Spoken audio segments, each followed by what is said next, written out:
അതുകൊണ്ട് ഞാൻ ബറക്കത്തെടുക്കുന്നു.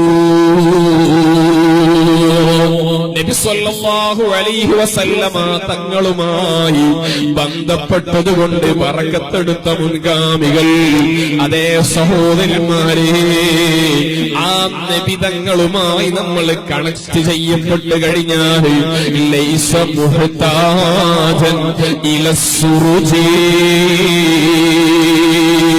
വേറെ ഒരു വിളക്കിന്റെ ആവശ്യമില്ല. നബിതങ്ങൾ നമ്മൾക്ക് വലിയ തർബിയത്ത് നൽകുന്നു. അവിടുന്ന് നമ്മളുടെ ഈമാനിന് വലിയ കാവല് നൽകുന്നു. അതിനു വേണ്ടിയാണ് നമ്മുടെ സംഘടനാ പ്രവർത്തനം നടത്തുന്നത്. SSF-കാരൻ ഉച്ചത്തിൽ SSF എന്ന് വിളിക്കുന്നത്, SYS എന്ന് വിളിക്കുന്നത്, ആ വിളിയുടെ ശബ്ദം മനസ്സിന്റെ ഉള്ളിലേക്ക് ആത്മാവിൽ അങ്ങ് തറക്കണം. എന്നിട്ട് മനസ്സിന്റെ ഉള്ളിൽ നിന്ന് അവന്റെ ബാഹ്യം ശുദ്ധിയാവണം. അവന്റെ വസ്ത്രം ആ മുത്ത് നിബിതങ്ങൾക്ക് ഇഷ്ടപ്പെടുന്ന വസ്ത്രമാവണം. ആ വസ്ത്രം പിന്നെ ജരിയാണിക്ക് താഴോട്ടിറങ്ങൂല. അതാണ് SSF-കാരന്റെ ഐഡന്റിറ്റി എന്ന് പറയുന്നത്. കാരണം എന്റെ വസ്ത്രം താഴോട്ടിറങ്ങുമ്പോ ഞാനും ഹബീബും തമ്മിൽ അകലുകയാണ്. എന്റെ മുഖത്ത് മനോഹരമായ താടി കാണാതിരിക്കുമ്പോ ഹബീബും ഞാനും തമ്മിൽ വല്ലാത്ത അകൽച്ചയിലാണ്. സോഷ്യൽ മീഡിയയിൽ പ്രദർശിപ്പിക്കുന്ന എന്റെ മുഖങ്ങൾക്ക് ഇസ്ലാമിക സംസ്കാരവുമായി ബന്ധമില്ല എങ്കിൽ ഞാനും എന്റെ മദീനയിലെ നേതാവുമായി വല്ലാത്ത അകൽച്ച വരുന്നു. അങ്ങനെ അകൽച്ച വരുന്നവനെ സംബന്ധിച്ചിടത്തോളം അവന്റെ ആത്മാവ് സുബ്ഹി നിസ്കാരത്തിനെ നിൽക്കൂല.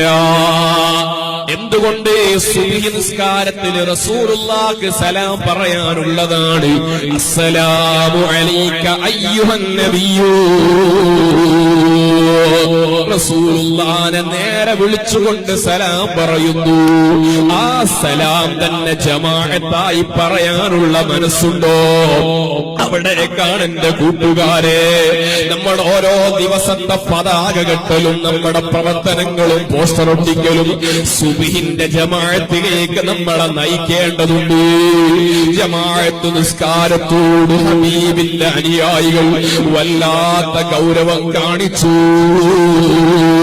അബൂബക്കർ സിദ്ദീഖ് തങ്ങൾ ജമാഅത്ത് നിസ്കാരത്തിന് പിന്നിയപ്പോ ജമാഅത്ത് നിസ്കാരത്തിൽ ഒരു റക്അത്ത് കിട്ടിയതിന്റെ പേരിലാണ് അൽഹംദുലില്ലാഹ് ഉമറുൽ ഫാറൂഖ് തങ്ങൾ ഒരു ജമാഅത്ത് നഷ്ടപ്പെട്ടപ്പോ അസർ നിസ്കാരത്തിന് വന്ന് നോക്കുമ്പോ ജമാഅത്ത് കഴിഞ്ഞുപോയി. ഉമറുൽ ഫാറൂഖ് തങ്ങൾ തന്റെ വലിയ ഏക്കറക്കണക്കിനുള്ള ഭൂമി ഈത്തപ്പനത്തോട്ടം സന്ദർശിക്കാൻ പോയതായിരുന്നു.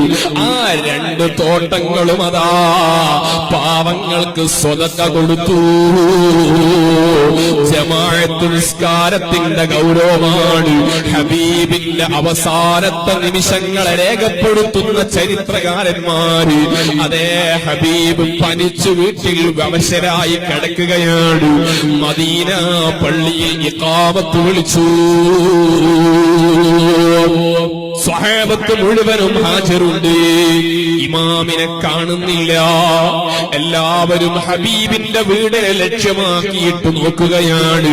ഇബ്നു അബ്ബാസ് തങ്ങളും മെളിയാര് തങ്ങളും പോയി നോക്കുമ്പോ മുത്ത് നബി തങ്ങൾ അവശരായി കിടക്കുകയാണ്. ആയിഷ ബീവി വെള്ളമൊഴിച്ചിട്ടതാ കുളിപ്പിച്ചു കൊടുക്കുന്നു. ഹബീബ് എഴുന്നേറ്റുകൊണ്ട് ചോദിക്കുന്നു, ജനങ്ങൾ എന്താണ് ചെയ്യുന്നത്? അപ്പോഴാണ് ആളവര് പറഞ്ഞു നബി തങ്ങളോട്, ജനങ്ങളൊക്കെ അവിടത്തെ പ്രതീക്ഷിക്കുന്നു. ഇതങ്ങ് പറഞ്ഞപ്പോഴേക്ക് വീണ്ടും ബോധം നഷ്ടപ്പെട്ടുപോയി. ഒരല്പസമയം കഴിഞ്ഞപ്പം ബോധം വന്നു. ആയിഷ ബീവി വീണ്ടും വെള്ളമൊഴിച്ചു കൊടുക്കുന്നു. എഴുന്നേറ്റുകൊണ്ട് ചോദിക്കുന്നു, നിസ്കാരം കഴിഞ്ഞോ? ഇല്ല എല്ലാ ജനങ്ങളൊക്കെ അവിടത്തെ പ്രതീക്ഷിക്കുകയാണ്. ഇബ്നു അബ്ബാസ് തങ്ങളുടെയും മഹാനായ അലിയാര് തങ്ങളുടെയും തോളത്ത് കൈവച്ചുകൊണ്ട് രണ്ട് കാലും മണലിലൂടെ വലിച്ചുകൊണ്ട് രണ്ട് ചാലുകൾ രൂപപ്പെട്ടുകൊണ്ട് മദീന പള്ളിയുടെ മിഹ്റാബിൽ വന്നിരിക്കുന്നു. ജമാഅത്ത് നിസ്കാരത്തോടുള്ള താല്പര്യമാണ്. അതുകൊണ്ട് പ്രിയപ്പെട്ട മുഅ്മിനീങ്ങളെ, നബി സല്ലല്ലാഹു അലൈഹി വസല്ലമ തങ്ങളോടുള്ള നമ്മുടെ ബന്ധം നമ്മുടെ ആത്മാവിനെ ശക്തിപ്പെടുത്താനുള്ള ബന്ധമാവണം. അതുകൊണ്ടാണ് ബൂസൂരി ഇമാം ചോദിക്കുന്നത്, അതേ നിങ്ങൾക്ക് റസൂലുള്ളാഹിന്റെ മദീന ഓർക്കുമ്പോൾ കണ്ണുനീര് വരാറുണ്ടോ? أم هبت الريح من تلقاء كظمتي وأومض البرق في الماء من نظمي.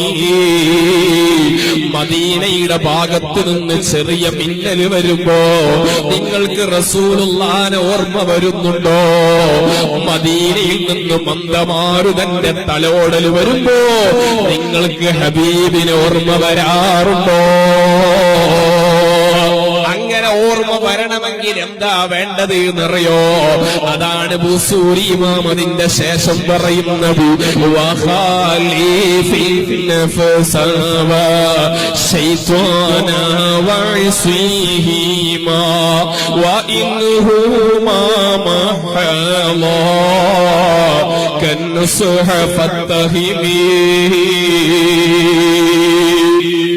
മനുഷ്യന്റെ ഏറ്റവും വലിയ ശത്രുവാണ്.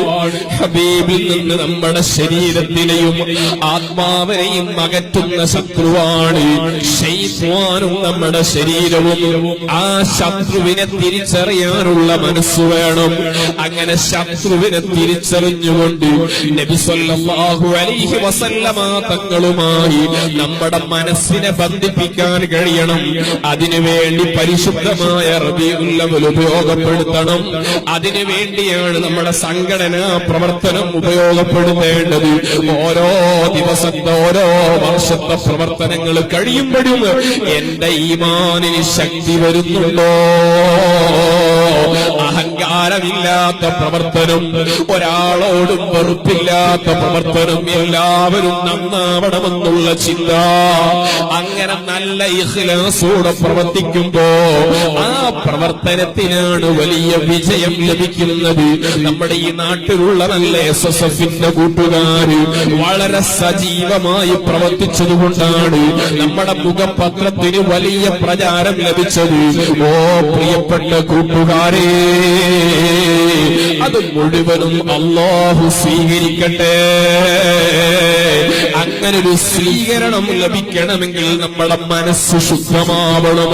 കറകളഞ്ഞ മനസ്സോടുകൂടി അല്ലാഹുവിന്റെ പൊരുത്തത്തിലാക്കി മാറ്റണം. ആ പൊരുത്തം ലഭിക്കാനുള്ള മാർഗം മുഹമ്മദുർ റസൂലുള്ളാഹ്